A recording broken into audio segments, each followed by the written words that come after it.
It's an honor to have the opportunity to participate in our panel discussing peace on the Korean Peninsula. Like many of you, I have thoroughly enjoyed the monthly luncheons presented by the Atlanta Council on International Relations that have found each presentation thought-provoking.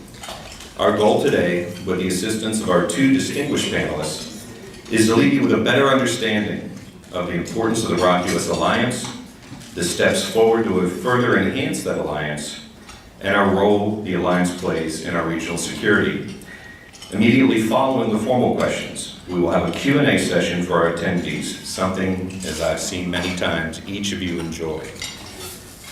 I had the honor of serving along the DMZ, the militarized zone, in 1991 as an infantryman with the 2nd Infantry Division in Korea.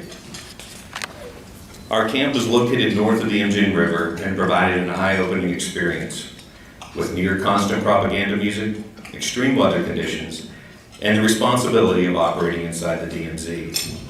Many of our fellow citizens back home were under the impression that the U.S. had left in 1953 and were unaware of our military commitment to the Republic of Korea.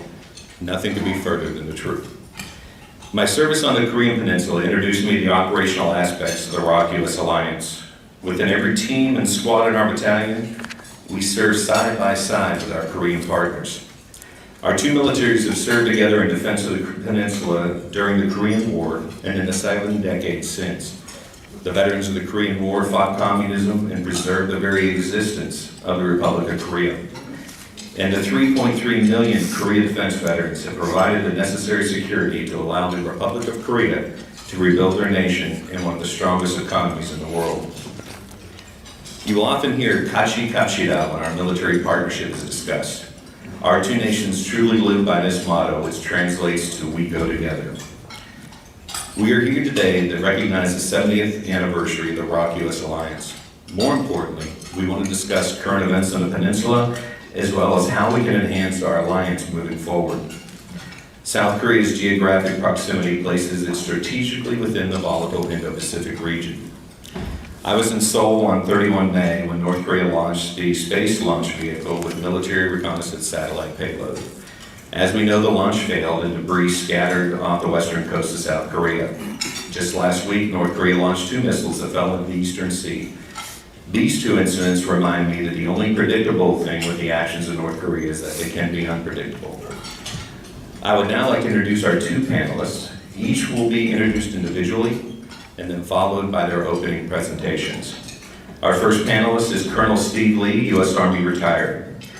Steve has over 25 years of experience with ROK-US alliance topics. He has experience in the United Nations Command, Combined Forces Command, U.S. Forces Command, U.S. Embassy, Seoul, Joint Staff, Army Staff, Defense Intelligence Agency, 2nd Infantry Division, Korea Defense Veterans Association, and President of the Korean War Veterans Memorial Foundation.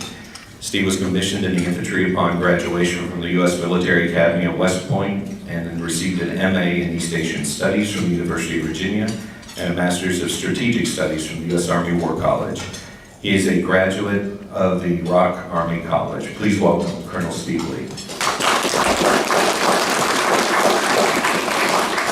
Okay, so ladies and gentlemen, if you are here and you're a friend of Kevin, you're already a good person. So pat yourself on the back. He is really a fantastic person. We're very proud at KDVA to have him as a chapter president here in Georgia. So really want to thank the ACIR. It's a wonderful organization. I'm so thankful for this opportunity to speak and be with you here today. As a military guy, I can't live without a presentation with some slides and visuals. So let me go ahead and do this. So who's flipping? Can you forward the PowerPoint for him? Or I can, if you got a button, I can do it myself. Oh, there we go. Perfect. Thank you. Thank you. Ladies and gentlemen, El Cecilia is the boss. Chief of Staff. Oh, okay, so, all right. So you've all seen this. It's actually described in your programs. You've all seen the imagery of there is nothing in North Korea, and look how bright South Korea is. And the Korean Peninsula, if you haven't been there, 70% of that country is mountains.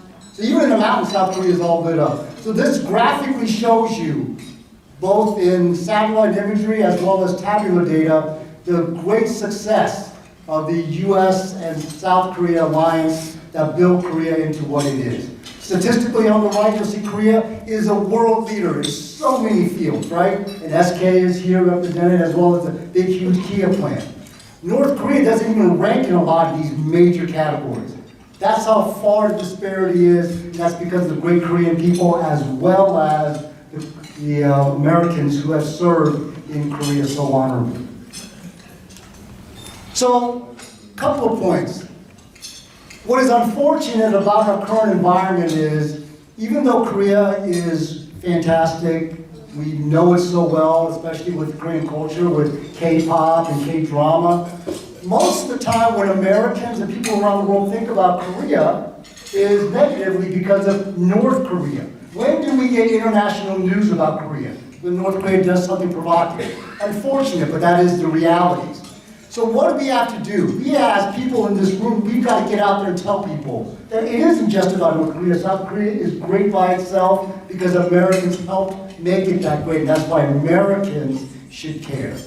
Okay? So another big thing is South Korea and the United States are not alone against North Korea.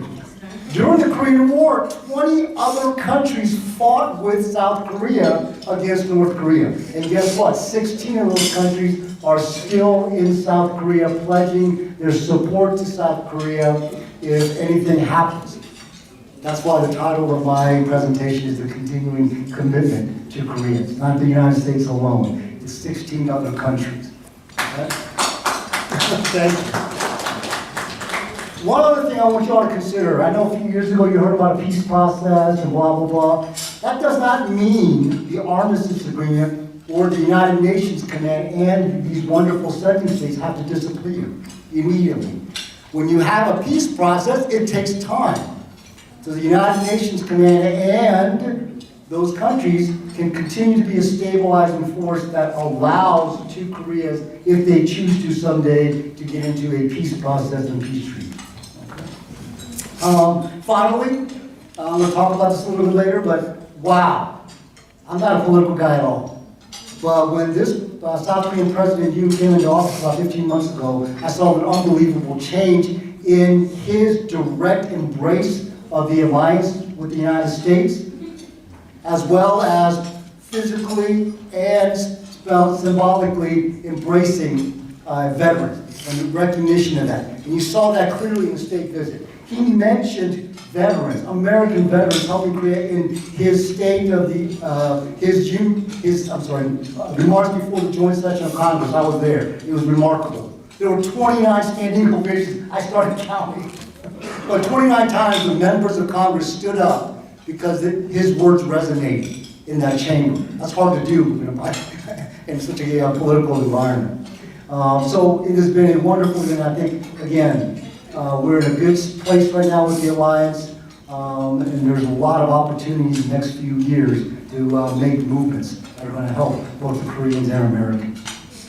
Okay, so again, I talked about the state visit. I was very fortunate as a foundation president to escort the two first couples on a private tour of the Korean War Veterans Memorial. If you don't know President Yoon, there's a couple of good articles. Washington Post provided one back in April. He's a lawyer by background, so he's not a politician. So he doesn't think like a politician, and in this sense, it's very good. That's why Korea is making inroads with Japan, a lot of trilateral movement. Okay? That's why he's going out there and doing things that have never been done before. South Korea has developed an Indo-Pacific strategy, never been done before. They did it in a record time in 6 months. It's unbelievable. And that's because of his leadership. Again, not a political guy, I'm just giving you what I have observed. Okay? So, Korean War veterans. Did y'all know that 1.8 million Americans fought in the Korean War? That's just not 1.8 million Americans, but it's also their families. So think about that ring of circle. That's probably at least 5 million Americans who have had some personal connection to the Korean War itself. Okay? And then as Kevin mentioned, since the signing of the armistice agreement, there have been 3.3 million Americans who have served in Korea. There are 28,500 right now serving in Korea right now. But altogether, since 1953, 3.3 million. So Americans in uniform, a total, does anyone know what 1.8 plus 3.3 is? 5.1 million. Think about that. America's greatest treasures have served on a Korean soil. So let me just give you a quick background about the United Nations Command. It was by UN Security Council resolution when North Korea attacked. That said, UN said, hey, member states, y'all need to go and help South Korea. And you're going to do that under the United States. That's why the United Nations Command is commanded, even today, by a 4-star U.S. general. Okay? These resolutions are still in place. That's what it was back then, on the top left, and on the bottom right are the countries that are still with South Korea. Again, South Korea is not alone. And you can see when I was the guy up there in the DMZ, I was in charge of communicating and negotiating with the North Koreans as my final job on active duty. And we had a lot of visitors, and as you can see, they're not just Americans. All those other countries visited because they understand the importance of maintaining stability in Korea. So, just a quick little story. I was there when Vice President Pence visited in 2017. His father was a Korean War veteran. So this wasn't just him going to see Korea, but he had a personal connection, like so many of us in this room. It was a wonderful visit. I appreciated that he made that visit, and it was good to have an opportunity to talk to him and get to know him as a person. So I was asked to sort of talk about the defector that ran across the demilitarized zone. As you probably remember, he got shot about 3 times. I was there trying to communicate with North Koreans to let them know, hey, let's not do anything beyond what just happened. Let's de-escalate. I'm willing to talk to you. It was wonderful to have the opportunity to talk with Savannah Guthrie in the Today Show because NBC was there already for the Winter Olympics just a few months later. And they got an opportunity to see that. The point on that is that 150-mile stretch along the demilitarized zone is active even today. Things can happen. So that's why Americans are in harm's way, because North Korea won't stop doing provocations and attacks, and we'll talk about that a little more. Okay, so I just want to say, as part of the Korea Defense Veterans Association, all we care about is helping the Alliance and our veterans. And part of that is doing what we're doing right now. Okay? And so when you leave here, please go out into your circles of influence. At least contact 5 people. Phone, talk to your neighbor, talk to your dog, doesn't matter. And tell them about the great things that are happening with Korea and your role in that, in the Alliance. And then finally, the Korean War Veterans Memorial Foundation and the Great Memorial that was built. No tax money that went into that, private donations. And y'all are aware of how important that is. If you get an opportunity, please go and visit and understand what we're trying to do in terms of honoring, educating, and inspiring future generations to always remember their sacrifices. And then finally, I just want to say thank you. ACI, you are a world-class organization. This is a great opportunity to meet with each other and understand that you have partners, and you always have support if you want to try to do things.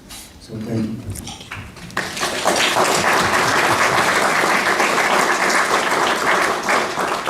Thank you, Steve.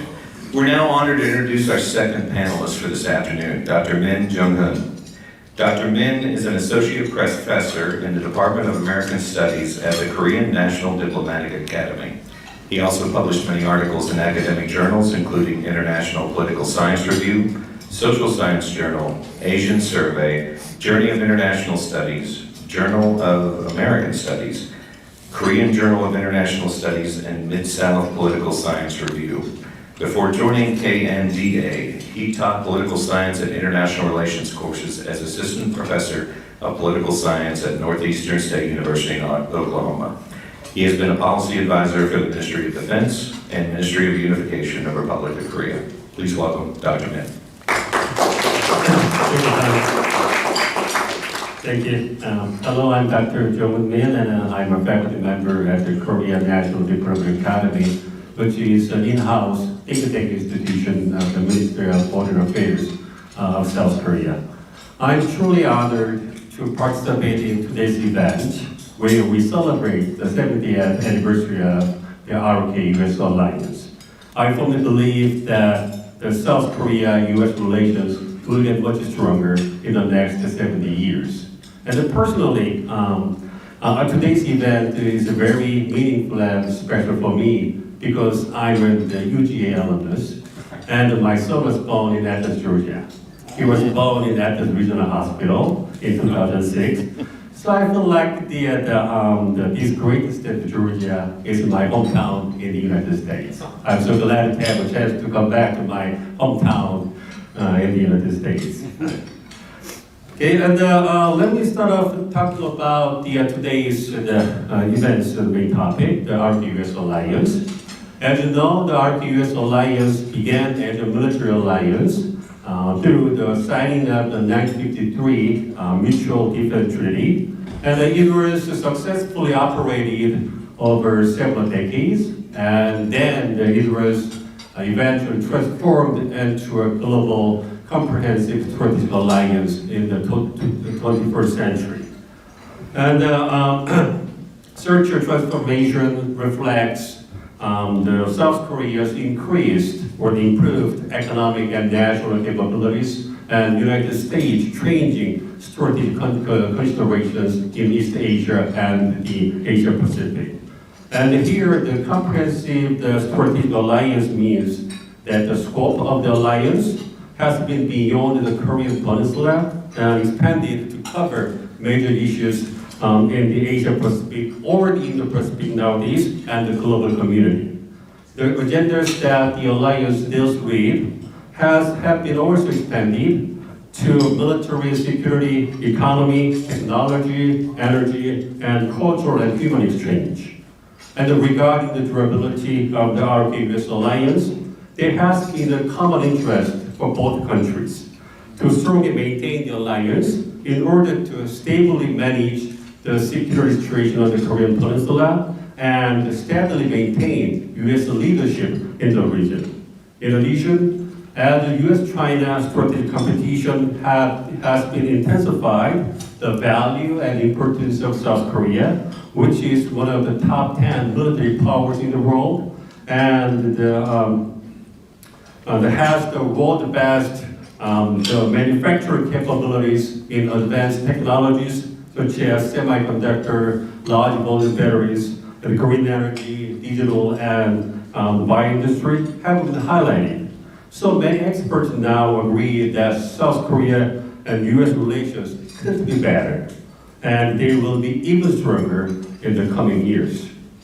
And from now on, I'll briefly talk about how the two countries closely work together to secure their national interests and what they need to do to preserve the alliance as the linchpin for the peace and prosperity in the Indo-Pacific through the outcome of the 2023 ROK-US summit, which was held about 2 months ago in Washington, D.C.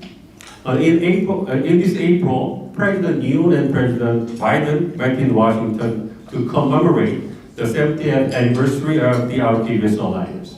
In the summit, the two leaders agreed to increase the comprehensive global cooperation, deepen the robust regional engagement, and broaden the ironclad bilateral ties between the two countries. And I think that the major accomplishments of the summit include many things, but I will introduce just 12 of them. Strengthening U.S. extended deterrence through the Washington Declaration and deepening economic security cooperation between the two countries. On the one hand, the Washington Declaration strengthens the U.S. extended deterrence capabilities in response to North Korea's increasing nuclear and missile threats. It will establish a new Nuclear Consultative Group, NCG, to strengthen extended deterrence discuss nuclear and strategic planning and manage the nuclear threat from North Korea. And the two countries will also work together to make a joint planning and execution for South Korea's conventional support to implementing U.S. nuclear capabilities in a contingency. In addition, U.S. will further enhance the regular visibility of strategic assets to the Korean Peninsula. I think the Washington Declaration was adopted to relieve the anxiety and concern of South Korean people as North Korea's nuclear and missile threats have been intensified. In addition, each adoption shows that strengthening U.S. extended deterrence is more viable and practical than the other two options, like South Korea possessing its own nuclear weapons and redeploying U.S. Tactical nuclear weapons on the Korean Peninsula. Meanwhile, South Korea reaffirmed its commitment to the obligations under the Non-Proliferation Treaty, NPT, and the Agreement on Cooperation on the Peaceful Use of Nuclear Energy. It suggests that South Korea will not possess a nuclear weapon, and instead it will rely on U.S. extended deterrence against North Korea's military threats. And I think that how much the Washington Declaration could actually enhance the U.S. extended deterrence against North Korean military threats will be a major task for the RK-US alliance in the coming years. On the other hand, concerning deepening economic security cooperation between South Korea and U.S., the two countries agreed to strengthen supply chain cooperation through friend-shoring in high-tech industries such as semiconductors, electric vehicles, and large volume batteries.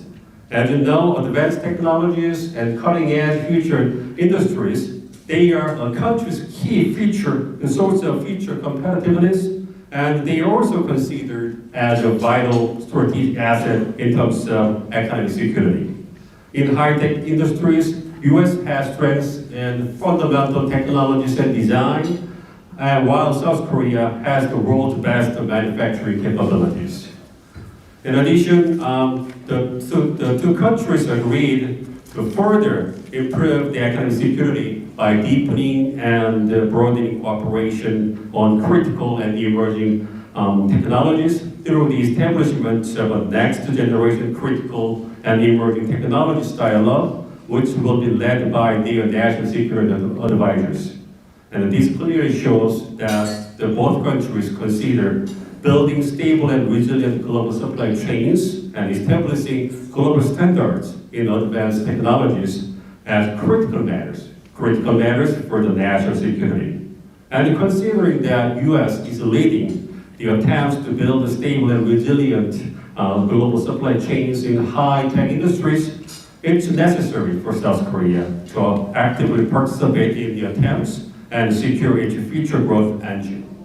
Meanwhile, although the two countries are trying to strengthen mutually beneficial cooperation in the high-tech industries, there is still a possibility that conflicts of interest and problems could occur because their interests are not exactly identical and cannot be fully reflected at all times. So I think it's necessary for the South Korean government to play an active role in securing stability and predictability of business environment by closely working together with its U.S. counterparts through the next generation critical and emerging technology dialogue and South Korea U.S. supply chain and industry dialogue, which will be held at the minister level. Okay. Of all the 70 years history of the RK-US alliance, demonstrates that it's one of the most successful alliances and partnerships in the world. The two countries are intricately related almost all walks of life. Their relations are mutually beneficial, and they exert positive influence for each other. So I firmly believe that the next 70 years will be much brighter for the RK-US alliance. It will continue to evolve, to cope with the major challenges of the time and secure its position as the most successful alliance and partnership in the world. I stop here Thank you so much.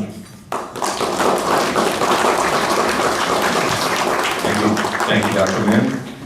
We're going to move on to our formal questions, but I want to ensure that we're going to keep some time available for the Q&A session. So both of our panelists will try to be brief with the answers, but we'll ensure that we have time for everybody. The first question, in the past, the Kim regime would cease advancements of their nuclear program in exchange for aid or other relief packages. Now that they are a nuclear power with no signs of ceasing their nuclear or missile programs, what is their end game? How does the continuation of these weapons programs benefit North Korea? Dr. Min, I'll have you answer first.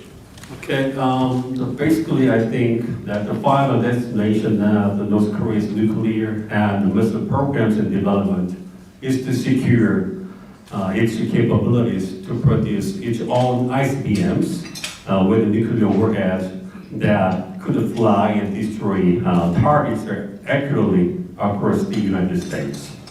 And these weapons programs benefit North Korean regime to control its people domestically and contribute to enhancing its overall military capabilities.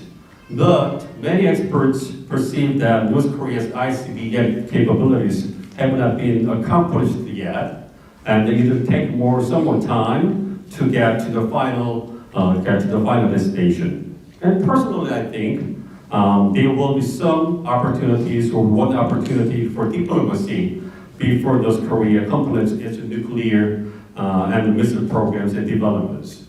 When North Korea makes progress in its ICBM's long-distance flying capability and its atmospheric re-entry technology, there could be a possibility that North Korea will talk to the United States. It's mainly because if North Korea does not come out with the talks before completing its ICBM capabilities, then there would be no incentive that U.S.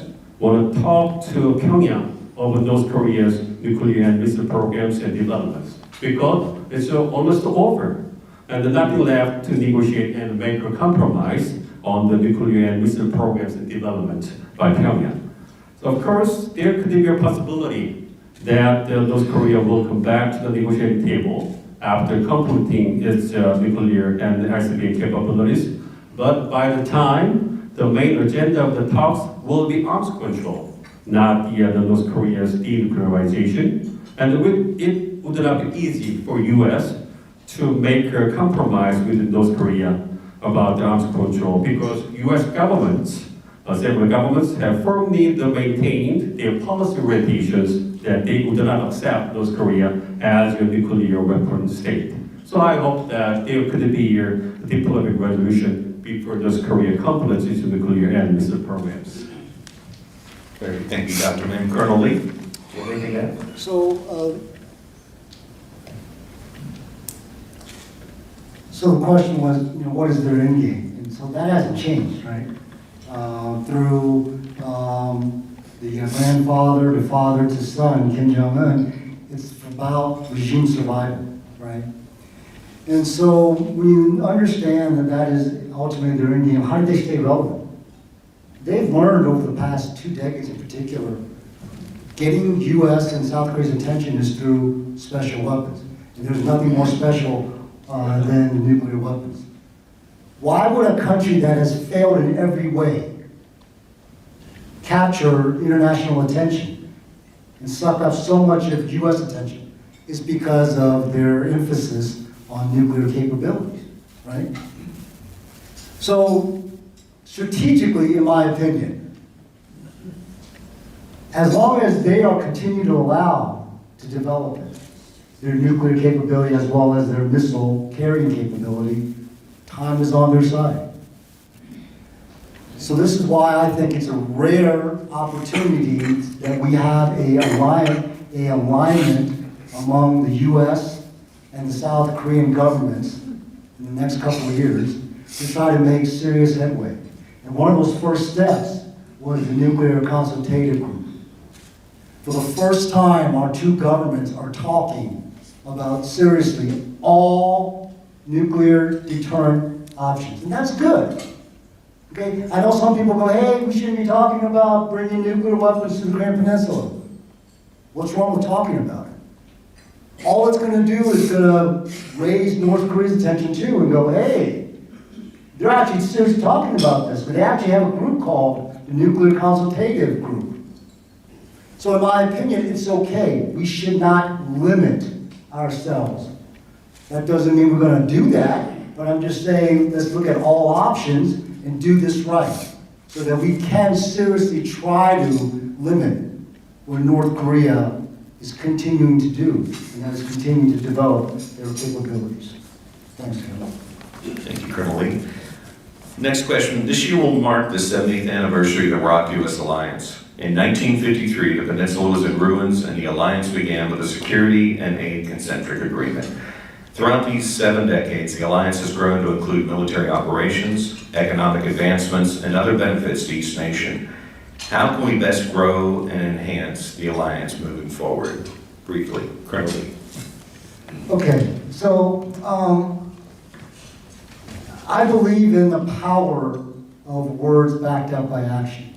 So Kevin mentioned there is a model now that is synonymous with the Korea-US alliance, and that is we go together. Okay, you've heard 같이 갑시다. I know this is going to upset some people, but I actually don't like that. The reason is it limits us. We are saying we are going to get to some destination. I think we should be talking about we are together, and we need to get there sooner than later. When we say we are together, it isn't just aspirational. It says, no kidding, after 70 years, we are an alliance that can really say we can do difficult things.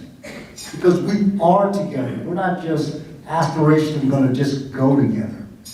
Okay? It's like, hey, you're dating somebody, right? You're going with somebody, and there's not that really big commitment. But when you say that, hey, you put a ring on it, we are together.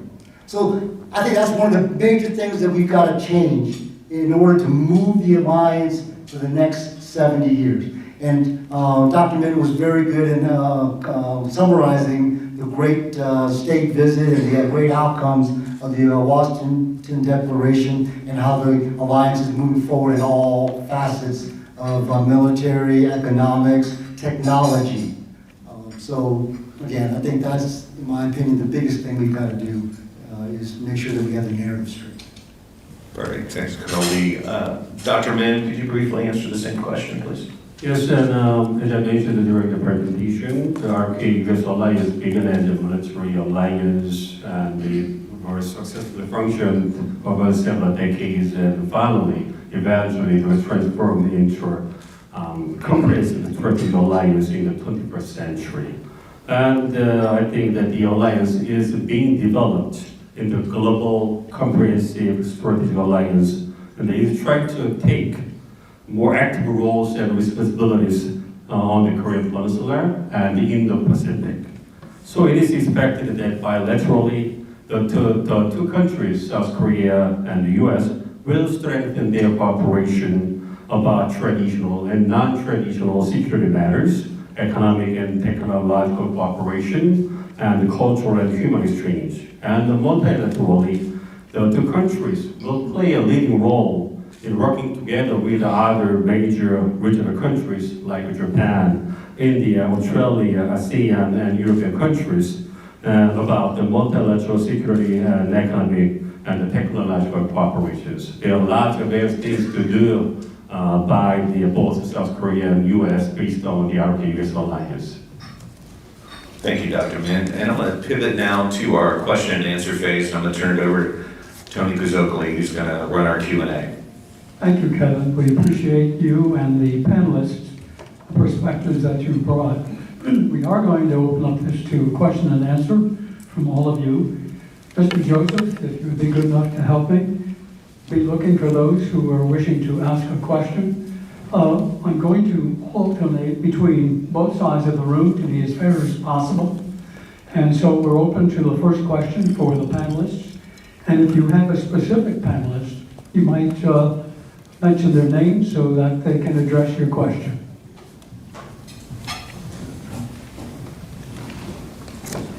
Hello, I'm Dr. Alexander Pollack. My question concerns current events that are occurring in Ukraine, the relationship between Belarus and Russia, should we still be looking at the relationship between North Korea and China? I'm sorry? Concerned about the relationship between North Korea and China and the possibility that North Korea may not have to wait to develop tactical nukes. They may just borrow them from China. Okay, so I think that's a very practical concern. But if you look at it from the strategic point of view of China, I think they have very little to gain by actually giving North Korea tactical nuclear weapons. I think they have far bigger things to worry about in the strategic framework. But obviously, that is something that we should be thinking about, and I'm sure our intelligence community is looking into that. But in terms of actual concerns, I don't think that is something that we need to really worry about.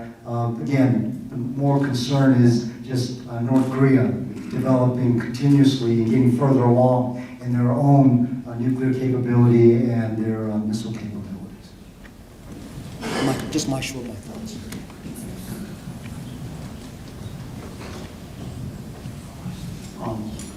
Yes, my name is Justin Campagna. I'm the managing member of Emerging Financial Group.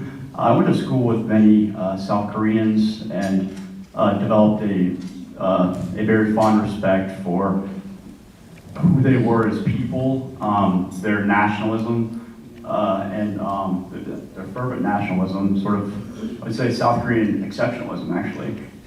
With technology sort of waning in this nation, and I guess waxing in your nation, and our nationalism waning as well, what are some things that you might be able to suggest that's responsible for your the waxing of Korean nationalism and exceptionalism?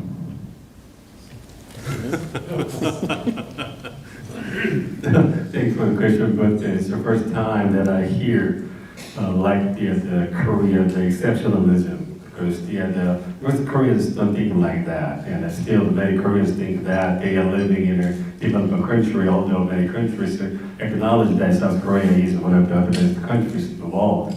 But most of the South Korean people are really work hard and probably got more pride in their country as South Korea, and the country has got the rapid economic growth and some kind of meaningful progress in maintaining the democracy.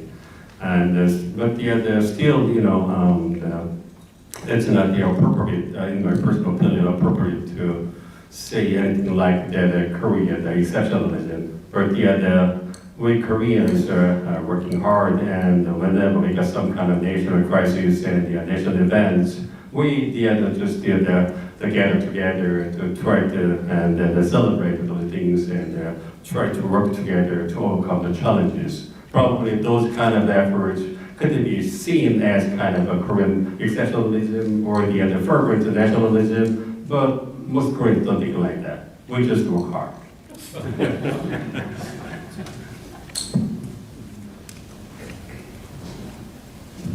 Thank you very much. To what extent do you think that the ROK-U.S. alliance can be insulated from the vagaries of the U.S. political environment going forward? I'll field this one just from my personal views. I have often looked at the alliance much like a marriage, that you have to continually work at it, and if you walk away from it, it's going to die on the vine. So I think it's all about engagement, and that's what each of us are doing here, talking about these events, promoting the ROK-U.S. alliance, looking at ways to improve it in multifaceted ways so that it is something that, regardless of which political party or who is elected in different offices, it's in a point that they want to ensure that they're moving forward and enhancing. We talked about the alliance starting in 1953 with a very base level support and mutual defense.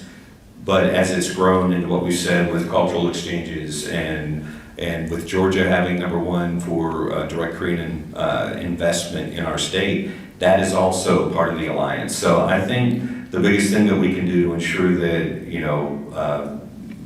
both nations as political parties is all going to be about the engagement and building additional pillars to that alliance so we make it stronger. If I could just make one little comment. First of all, I rarely say that is a really great question, because it really is. When you think about it, our political system is every 4 years you could have somebody new. In Korea, they will have somebody new after every 5 years, because they only have one 5-year term. So how do we try to insulate it? Because we should. One of the biggest ways is institutionalize certain things. So one of the big things that we have in the military, the U.S. has something that we do with Korea that we don't do with any other country. Annually, we meet at the secretarial level called the Security Consultative Meeting. And at the chairman of the Joint Chiefs of Staff meeting level, we have a military committee meeting every year with them. That's a huge commitment. And if you do that every year, you're definitely going to speak about serious, at least military-wise, those kind of things. The nuclear consultative group. Okay, that's practical, that's good. Hopefully, that will survive administration changes. But don't just build groups just for the name of it, you gotta put meat behind it. And if you do that, I think there's a greater chance of making sure that the alliance is insulated even through changes in our political heads. Well, thank you for the question, but in the eyes of South Koreans, and we don't see much difference between the U.S. governments, the progressive or conservative governments, because generally speaking, there has been the similarities and the common things among the U.S. governments regarding the East Asian policies and the policies on this Korean Peninsula. So we South Koreans respect the political decisions by the U.S. voters in every 4 years, and we try to accommodate the little bit different or the similar the policy orientations by the new U.S. government. We always prepare for the two options on either way. So we don't much care about which the candidate would win this upcoming election or the other things, because we can see the pretty good, stable the policy orientations and the flow by the different U.S. governments over time.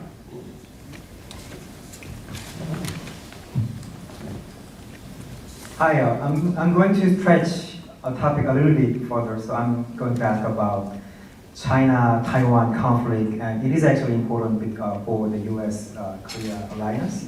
So I teach U.S. Army captains who are stationed in Fort Moore, and their operating assumption is there will be military clash between Taiwan and China, but they joke about it because that's not their job. It's job of airmen or Navy or Marines. So if it happens, as you know, if there's a military clash between China and Taiwan, and as you know, the Camp Humphrey is the largest army base outside the US. And what will be the role of US military presence in South Korea during this conflict between China and Taiwan? And what should be the position of South Korea in this issue? So, Camp Humphreys in South Korea, number one mission of our 28,500 is what? The defense of South Korea. And so, the one thing you cannot fall asleep on, because that's your sole mission, is making sure North Korea doesn't take advantage of the situation. Because they're not dumb. They know this could happen. So I'm sure they have all thought through it. And we should fully expect that North Korea will do something to, again, divide attention and make sure that the U.S. is now having to think about two different crises at the same time. Because that's a no-brainer, right? The stickier part becomes, what will South Korea do? Whether it's diplomatically, economically, or military direct intervention. And now I'll ask Dr. Min to comment on, but I think that depending on how it unfolds, if it does, that will be the #1 mission of our forces in Korea, because we do have the Indo-Pacific bigger command that is supposed to look at that specific problem. But there could be, if there is a need, some involvement of our troops in Korea for whatever support might be needed. Again, once we're sure that we're defending South Korea. Well, should be just for the South Korea situation. Basically, South Korea does not want to get involved in the military situations against China and the Indo-Pacific. And the U.S. supposed the extreme situation way to try to invade Taiwan. But still, South Korea cares much about its relations with China and still respecting the one China policy. So unless China commits the serious illegal the war crimes, or like violating seriously the international law, or committing the kind of the massive the genocide against the Taiwanese, the South Korea would be very cautious in terms of providing the direct military support or providing lethal weapons to Taiwan. And instead, the South Korean governments could support kind of humanitarian and economic aid to support Taiwan, but still it tries to be neutral as much as possible to consider the national interest between China and Taiwan. So whenever I'm asked about this question, sensitive question, I'm very sorry for Taiwanese to answer like this, but for South Korean people and South Korean governments, our national interests and preserving our people and our prosperity by far is important than helping our neighboring countries. Please understand that the South Korean governments and the South Korean peoples in these situations. My name is Al Arrington. You were good. You just got to keep it close. I have a question for Colonel Lewis. Hey, Al. In yesterday's Herald, there was an article about the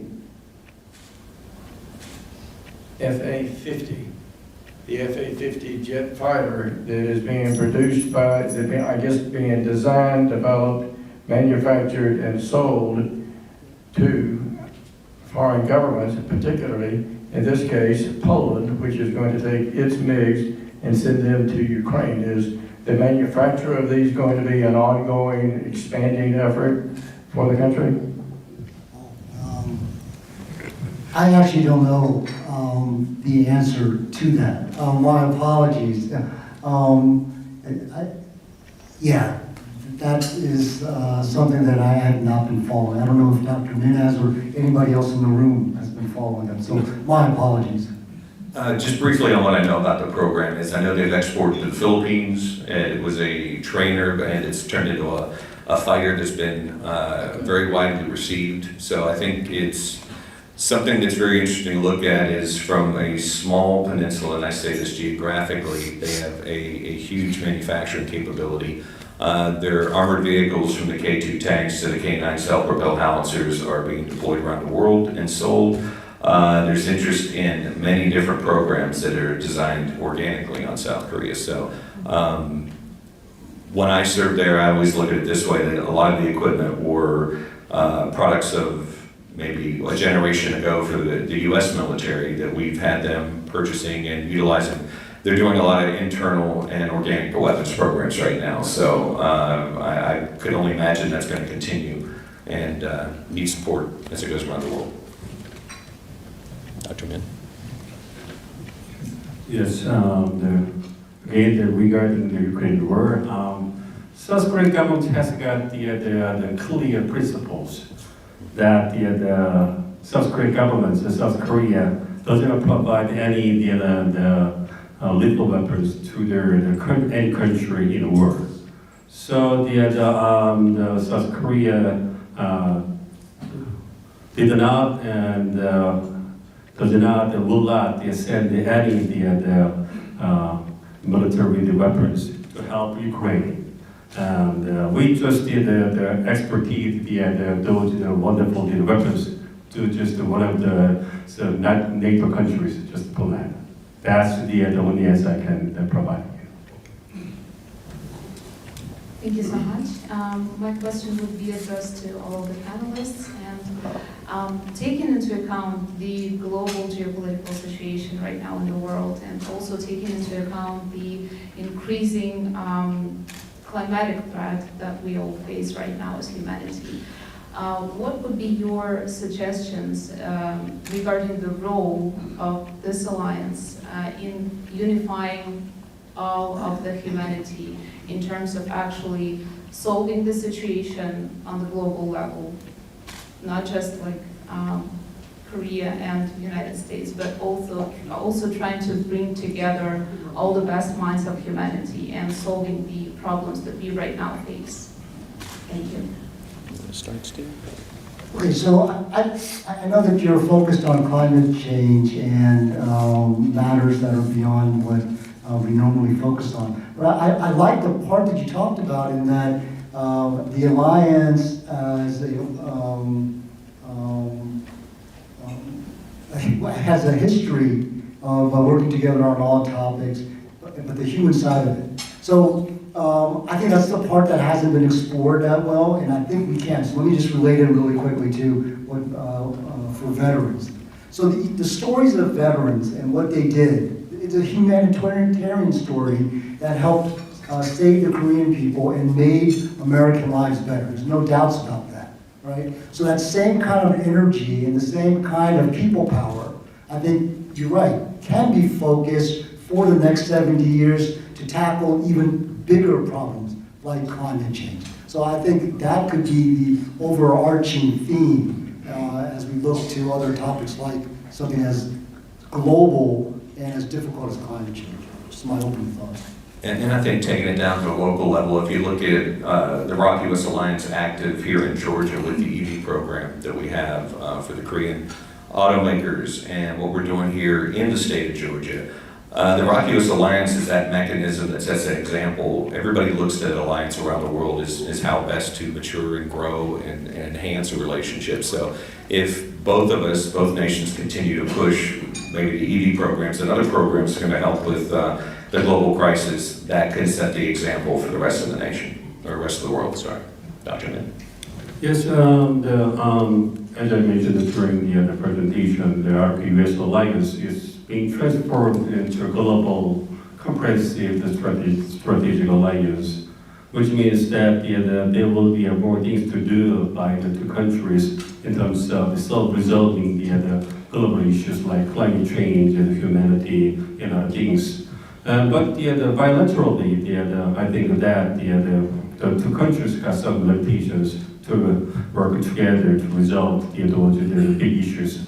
Instead, multilaterally, the countries are leading the international communities to resolve those important issues. So the South Korea and the U.S. have contributed the pretty good amounts of money to resolve the climate change and the humanitarian crisis all over the world and other major issues. And you may know that South Korea has been chosen as one of the non-permanent council member of the UN Security Council for 2024 and 2025.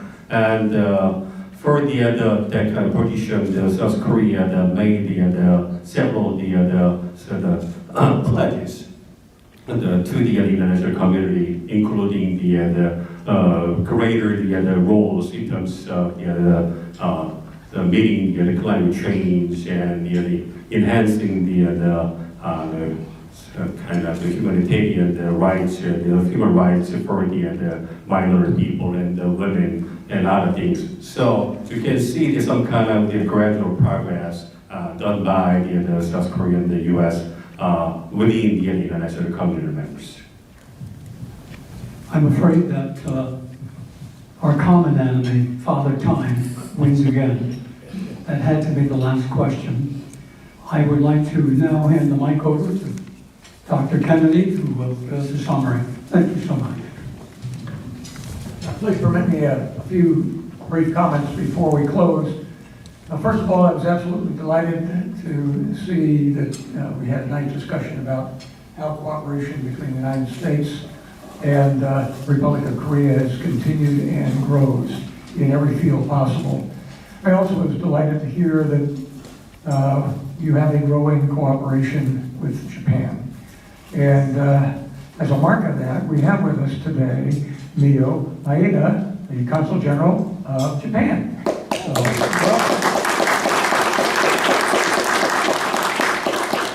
I also wanted to mention that it was very interesting for me to hear how many Americans have served in Korea, even after the war itself, and how many families are involved, and how important it is because in many cases they're aging, and we need to continue to spread the word. And I would also like to say that the only reason I'm here today is my journey began in June 1950. I was in 5th grade. I went home. I lived in New Jersey. The paper we got was the North Evening News.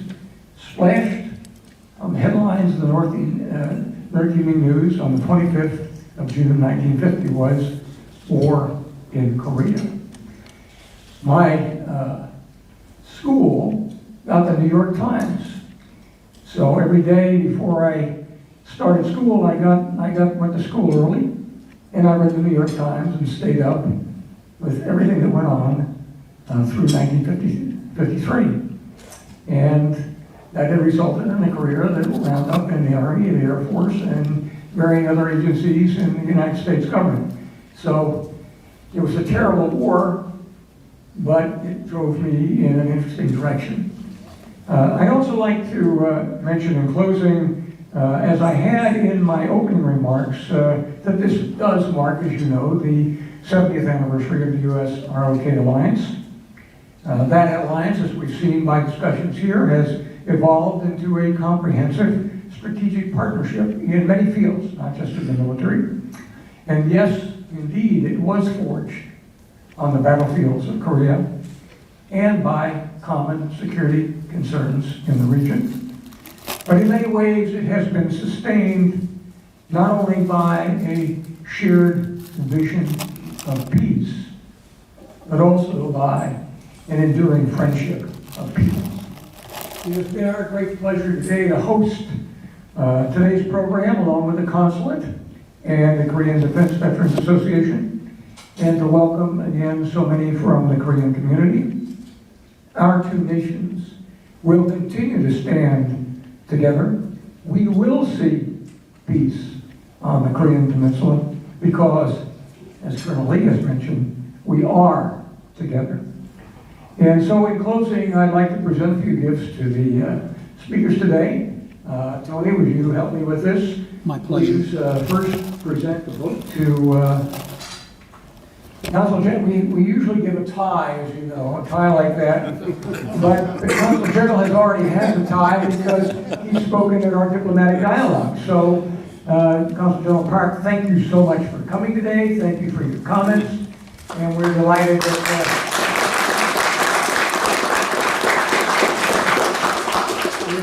we're really delighted to be with us. And we're so glad for your journey here in Atlanta. Tony, we also have ties for our guests. I'm ready. All right. Mr. Miller, moderator, would you please come up? Absolutely. It is our tradition to give gifts out to our guests, and we wish to give this as a token of our appreciation. If you would stay for a moment. Dr. Min, if you would please join us.